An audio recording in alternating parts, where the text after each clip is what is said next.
10 R&B groups that thought they were bigger than their star. Every single one paid the price. 10 R&B groups, 10 stars, and in every single case, a moment, a meeting, a vote, a piece of paper signed in a room, where the group decided that what they were as a collective mattered more than the specific person who was making them matter.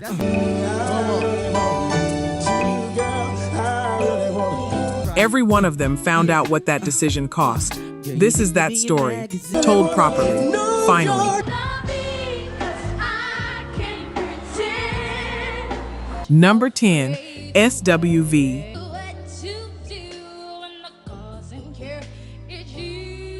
If this music was in your household in the early 90s, you already understand what I am about to tell you, because you heard it. In the kitchen, in the car, coming through a bedroom window on a summer evening.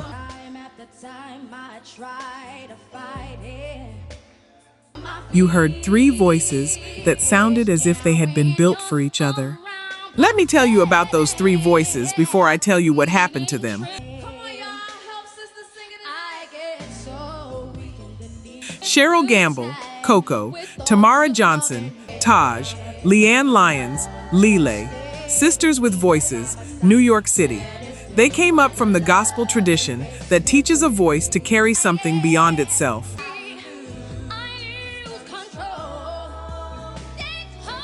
They signed to RCA Records in 1992, and almost immediately, they were everywhere. Week reached #1 on the Billboard Hot 100 and #1 on the R&B chart. A song that still to this day can silence a room if you put it on. Right here, Human Nature Remix held the #1 position on the R&B chart for 7 consecutive weeks. Their debut album was certified triple platinum.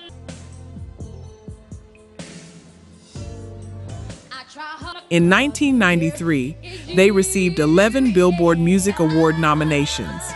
SWV did not arrive as a work in progress. They arrived as a completed statement. But inside that house, the foundation was cracking.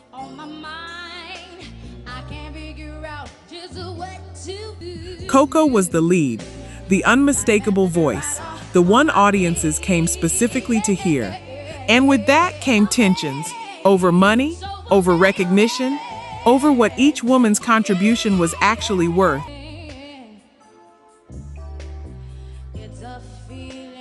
By 1998, Coco said plainly, the unity was gone and the friendship was gone basically.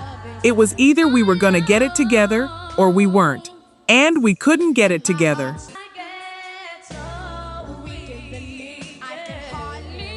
And when they finally reunited and sat down for radio interviews, Coco said something very specific. She said, "I'm the Diana Ross. Call me the boss." She was only telling the truth, and truth has a way of costing you something when it arrives too late.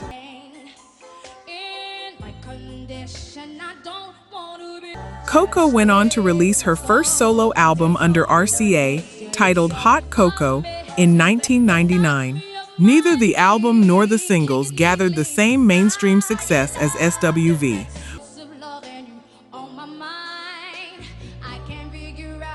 One founding member eventually took a job at an accounting firm. Another married an NFL star and went on to television.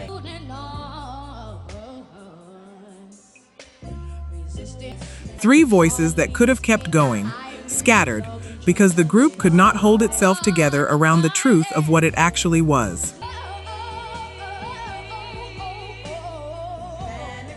Number 9, Toni.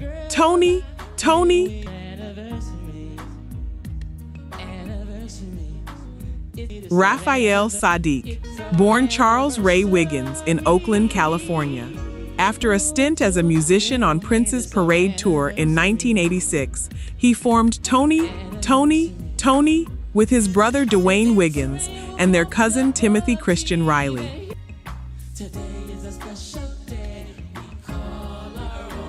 That one sentence tells you the level this man was operating at before the group existed.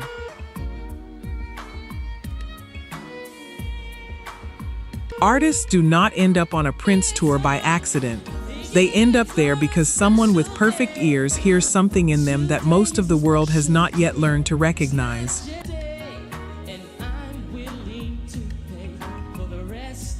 From 1988 through 1996, this group placed a dozen singles in the top 10 of Billboard's R&B chart. All 4 studio albums, Who in 1988, The Revival in 1990, Sons of Soul in 1993, and House of Music in 1996, earned gold, platinum, or multi-platinum RIA certifications.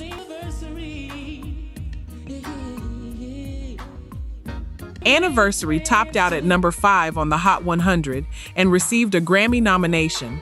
That is not a run, that is a declaration.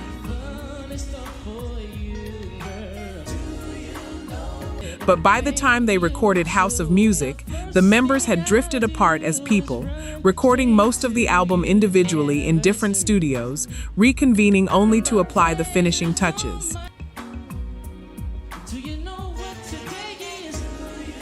Raphael Wiggins had already adopted the surname Sadiq, man of his word, in Arabic, and released a solo single in 1995.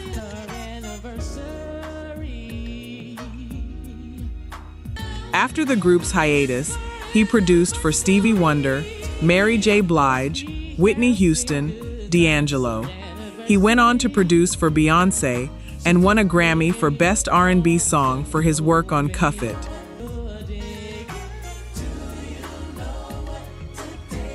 And whether this group fully understood what was leaving the room when Raphael Sadiq walked away, I think you already know the answer. Dwayne Wiggins, who helped develop Destiny's Child and continued his work in music and film, died in March 2025. He was 64 years old.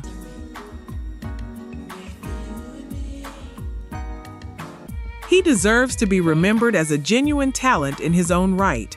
But the commercial gravity of Toné, the force that sustained them for nearly a decade, was Raphael Sadiq.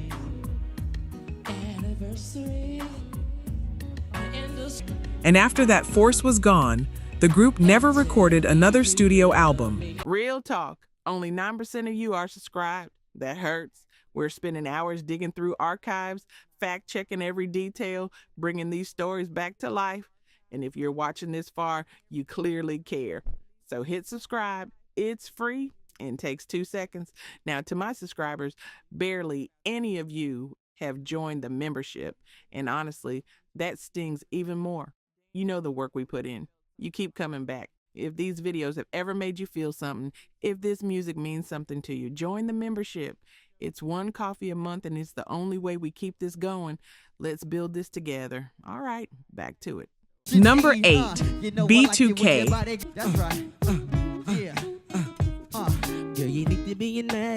Let me tell you who Omarion was before we talk about what the group became without him.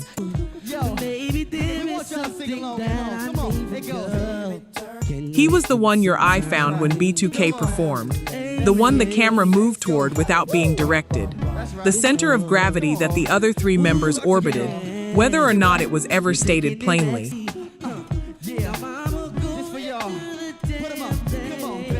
B2K, formed in Los Angeles at the turn of the millennium, 4 young men signed to Epic Records, building a sound that connected with their audience almost immediately.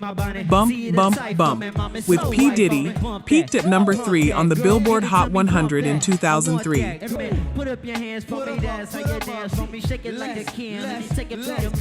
The group was in the conversation, but the center of that conversation was Omarion.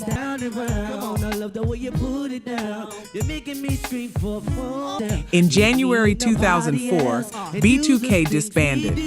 They even documented it, a reality show that let the collapse be witnessed in real time. And what followed in the months and years after told the full story.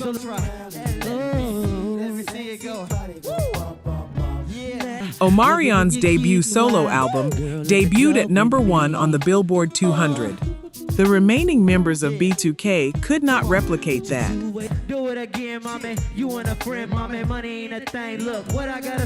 And I want to be precise about this. The numbers are not the point. The numbers are evidence of something you could feel in a performance, the way a room leans toward one person and settles for the others.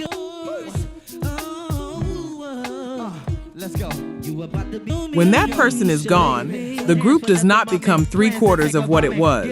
The group becomes something the audience has to renegotiate its relationship with.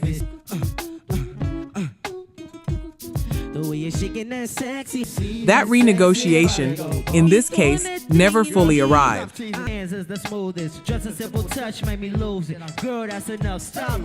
Number 7, Jodeci.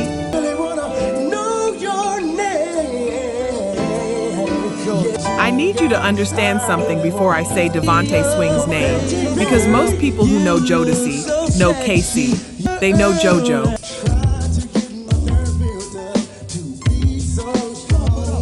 They know the particular gospel-trained ache of those two voices colliding on a slow jam, the way they could make a lyric feel like a wound and a prayer simultaneously.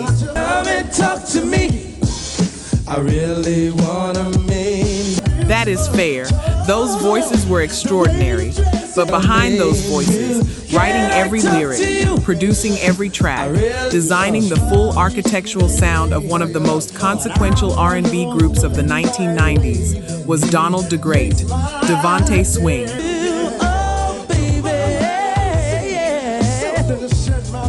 Two sets of brothers from Charlotte, North Carolina. DeVante and his brother Dalvin, the DeGreats, K-Si and JoJo, the Haleys. They formed Jodeci in 1988 and signed to Uptown Records, Forever My Lady, Stay, and Come and Talk to Me, consecutive #1 R&B singles that drove the debut album to triple platinum status.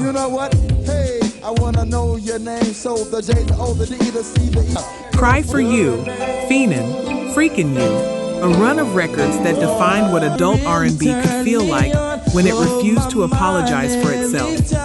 DeVante Swing built all of it.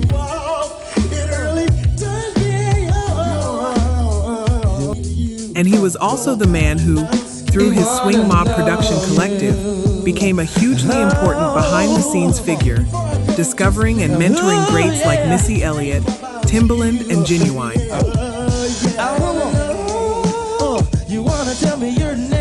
Three artists who went on to define the generation that came after Jodeci. He saw them before most of the industry did. By 1995, after their third album, the group went on indefinite hiatus. K-Si and JoJo split off as a duo.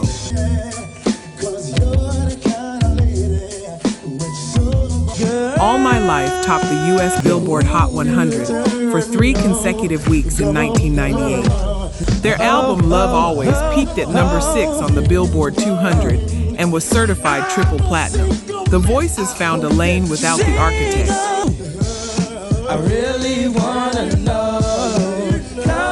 And DeVante Swing's solo projects, the albums he had spoken of, the records he had promised, never arrived.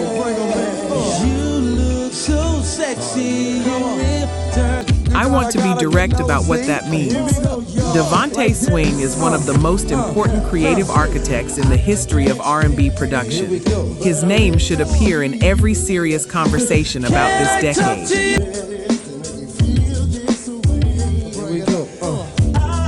That it sometimes doesn't. That is not an accident. That is a story. And that is part of why this list exists.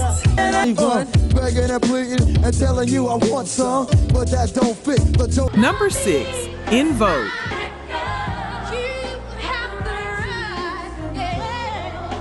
Before I tell you what In Vogue did to Dawn Robinson, let me tell you what Dawn Robinson was.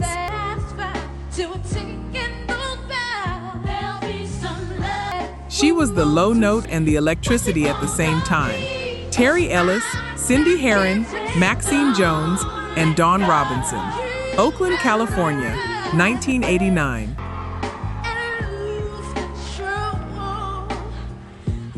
From the moment they emerged, In Vogue did something most groups cannot do. They sounded like a verdict, not a performance. Their first 2 albums generated 5 #1 R&B hits and sold a combined 8 million copies.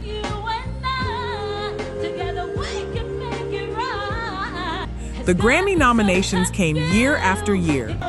Don't Let Go, Love, from the Set It Off soundtrack, reached number 2 on the Billboard Hot 100, number 1 on the R&B chart, and entered the top 20 in 18 countries.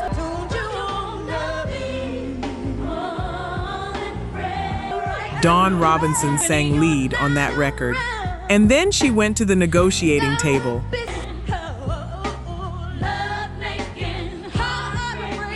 By 1997, by Dawn Robinson's own account, the group had sold 28 million records and was earning, in her exact words, 2 pennies a record. She asked for better terms. She asked for what the success had earned. And the group and the label made a choice.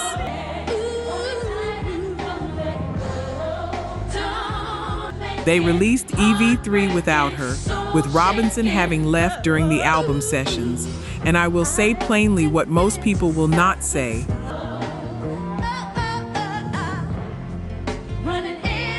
What Dawn Robinson walked into at that negotiating table was not a negotiation. It was a message. The message was that the name mattered more than the voice inside it.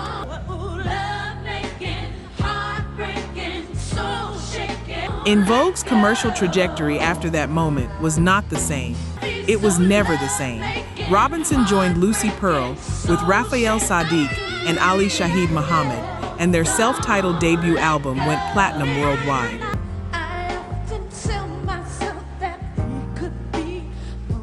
But that chapter also ended in a dispute over money and compensation.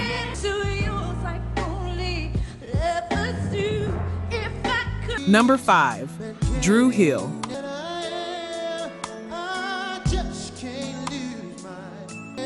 There is a thing that happens in great groups, a center of gravity. It does not always hold the title. It does not always receive first billing. But when it leaves the room, everyone in the room knows immediately.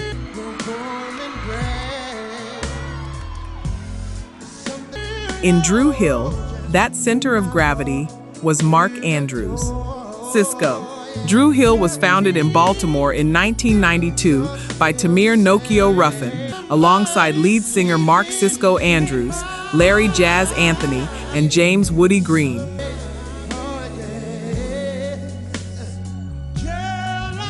Four young men who had been friends since school, who had sung a cappella at their jobs in Baltimore's Inner Harbor. The label released their first 2 albums, Dru Hill in 1996 and Enter the Dru in 1998, to moderate success, both certified platinum, with Enter the Dru peaking at number 2 on the Billboard 200.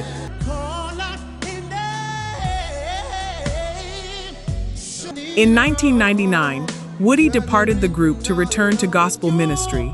The structure shifted. All 4 members would each release individual solo projects under the Dru World Order arrangement, and Sisqo said something later that deserves to be held.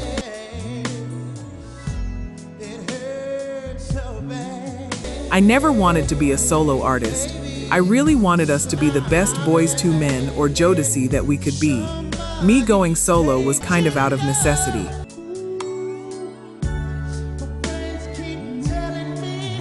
Hold that. The man who delivered one of the most commercially dominant individual runs of his era said he never wanted any of it. He wanted the group.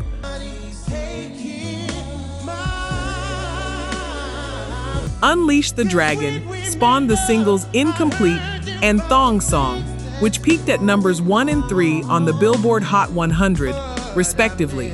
The album was eventually certified quintuple platinum by the RIAA. It earned 4 Grammy nominations, including Best New Artist.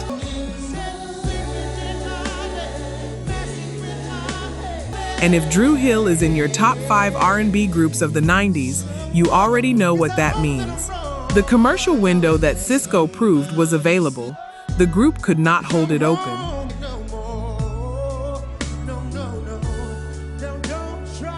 Dru Hill reunited. They made more music.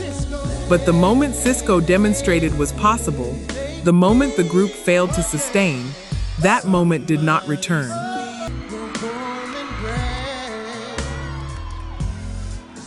Number 4, New Edition.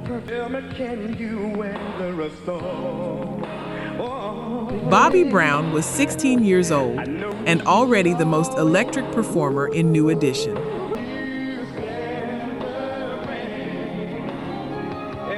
Let me be precise about that. Not one of the most electric. The most electric, the one an audience leaned toward without being told to. The one the choreography looked most alive on. The one who took a solo moment and turned it into an argument for his own individual existence.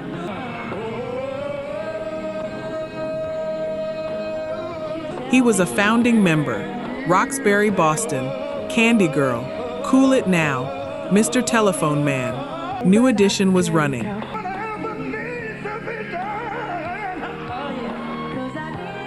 In December 1985, Bobby Brown was voted out of New Edition amidst mounting pressure from the group's management and production team.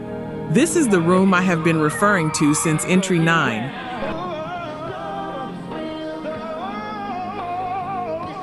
The room where the formal decision was made, the vote was cast, and a teenager was told, in writing, that New Edition did not need him. Bobby Brown left.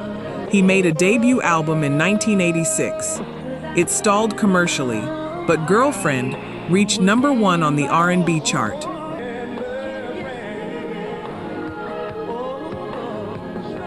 He worked. He found Babyface, L.A. Reid, and Teddy Riley, and the result was Don't Be Cruel, released in 1988.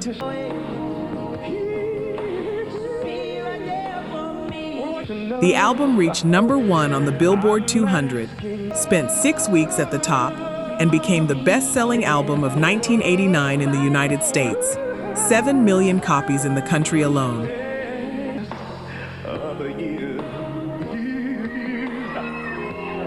My Prerogative became a number 1 hit on the Billboard Hot 100. 5 of the album's singles reached the Billboard Hot 100 Top 10.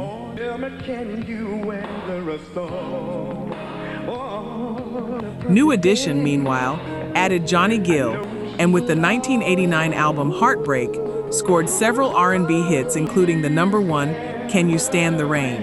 As a group, they were not finished, but as individual commercial forces, no single remaining member came close to what Bobby Brown did with that album.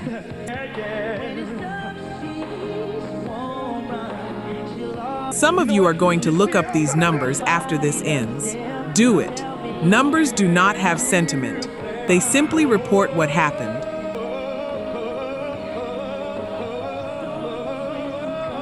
Number 3, LaBelle.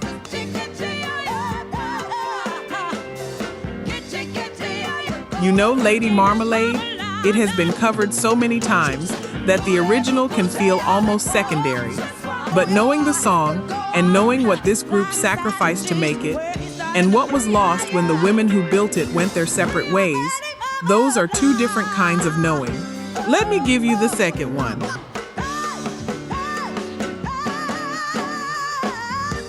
Patti LaBelle, Nona Hendrix, and Sarah Dash, Philadelphia. They had been singing together in various formations since the early 1960s. First as Patti LaBelle and the Bluebells, then reinvented as LaBelle in 1971 under the vision of manager Vicky Wickham.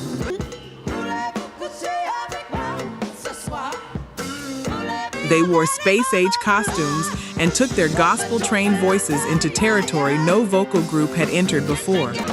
They were the first contemporary pop and first black pop band to perform at the Metropolitan Opera House.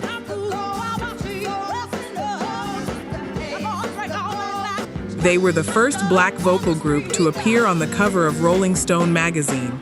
And in 1974, they recorded Lady Marmalade. The album Nightbirds achieved gold certification. The single reached number 1 on the Billboard Hot 100.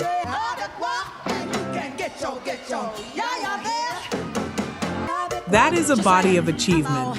That is what they built together. And then they could not agree on where to go next. Patti LaBelle wanted to return to soul. Nona Hendrix's vision was pulling her toward funk and rock. Sarah Dash was drawn toward disco.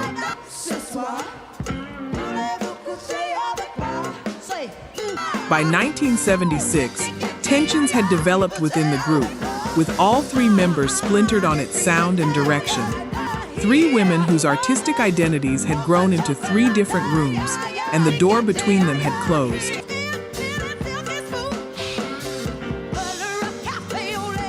Each of the band members began solo careers after the end of a tour in 1976. Patti LaBelle later said, "I was actually terrified of going solo, because everything is on your shoulders, whether you succeed or whether you fail." She needn't have been.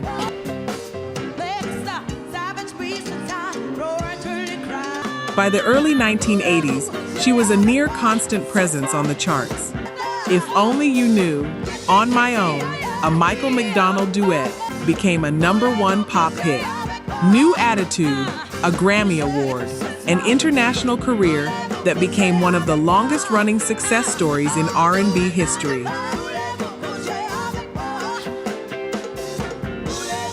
Nona Hendryx followed an idiosyncratic muse into a solo career that often bordered on the avant-garde. Respected, heard by far fewer people than it deserved.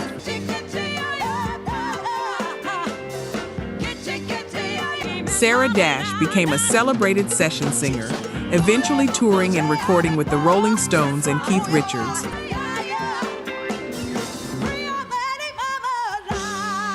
Three voices. One left and became a legend. One left and became a critic's artist. One left and sang background for someone else's records.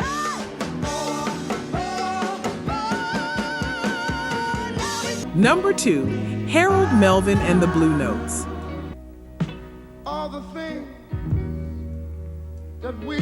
Let me tell you something. Almost no one mentions when they speak about this group.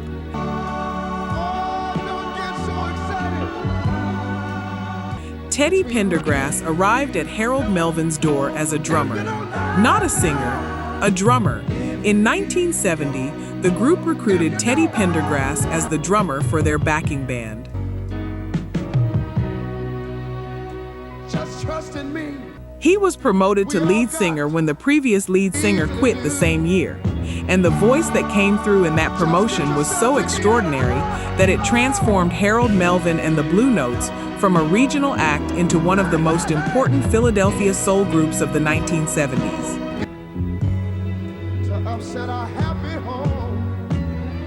They were signed to Gamble and Huff's Philadelphia International label in 1972. If You Don't Know Me By Now, released in 1972, was a chart-topping R&B hit and reached the top of the US R&B chart, while also reaching the top 10 of the Billboard Hot 100.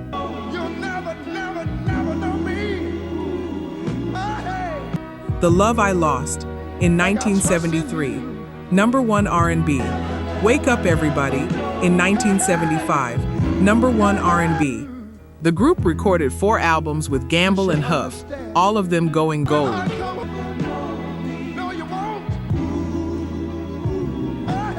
By the mid-1970s, Harold Melvin and the Blue Notes were soul music royalty, and Teddy Pendergrass was singing every note that made them that.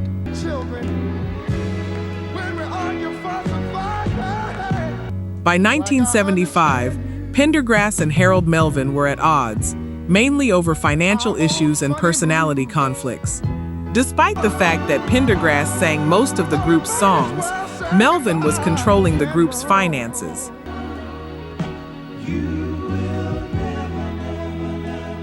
At one point, Pendergrass wanted the group to be renamed Teddy Pendergrass and the Blue Notes because fans kept mistaking him for Melvin.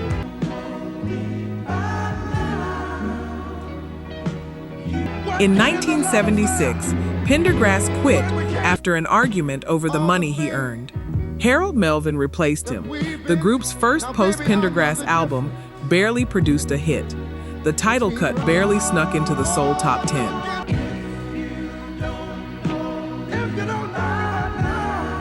It was the group's last hit.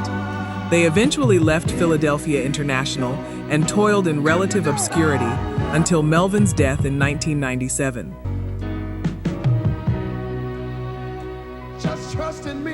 After leaving the group in 1976, Pendergrass launched a successful solo career under the Philadelphia International label, releasing 5 consecutive platinum albums, a record for any artist at the time. Close the Door, Turn Off the Lights, Grammy nominated, the most desired male soul artist of his generation.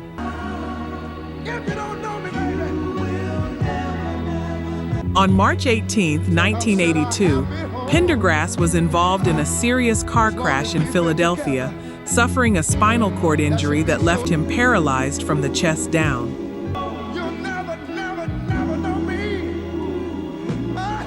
He came back.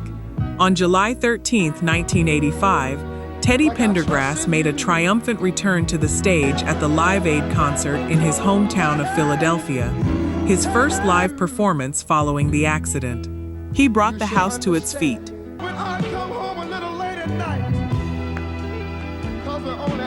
Pendergrass died from respiratory failure on January 13, 2010. He was 59 years old.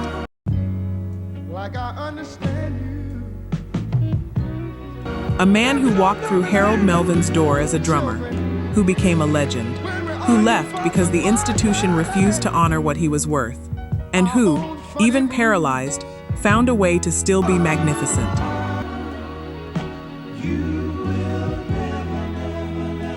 Number 1, The Temptations.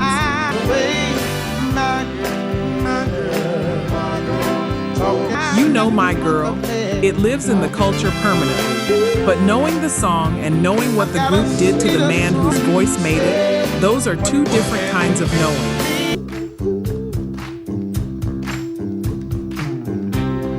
David Ruffin, born January 1941 in Wynot, Mississippi, son of a Baptist minister. He joined the Temptations in 1964.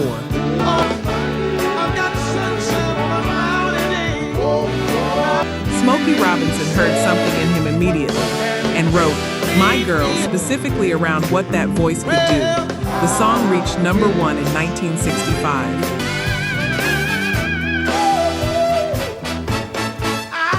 And Marvin Gaye once said of Ruffin, I heard in his voice a strength my own voice lacked. That is not a casual remark. That is Marvin Gaye telling you precisely who this man was.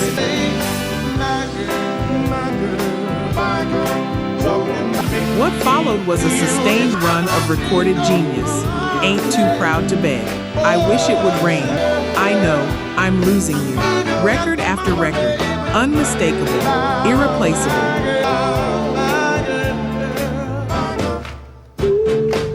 And then came the cocaine, the missed rehearsals, the demand that the group be renamed David Ruffin and the Temptations, the way Motown had already renamed Diana Ross's group.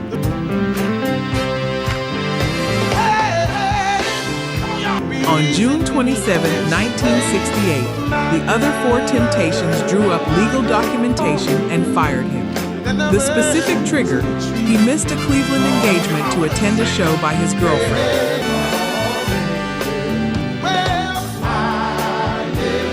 That was all they needed. His response? He kept showing up at their concerts, uninvited, walking onto the stage mid-performance.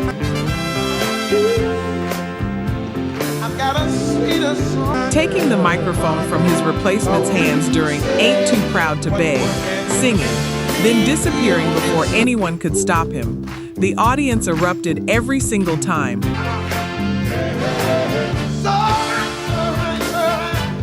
His solo career had moments. His addiction consumed the rest. David Ruffin died on June 1, 1991, of a drug overdose. He was 50 years old.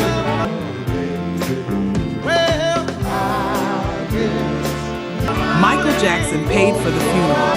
Stevie Wonder and Aretha Franklin were in the room. And the voice that the Temptations signed a paper to remove from their stage. That voice is still the reason you know their name. Some of you just went very quiet. That is the right response.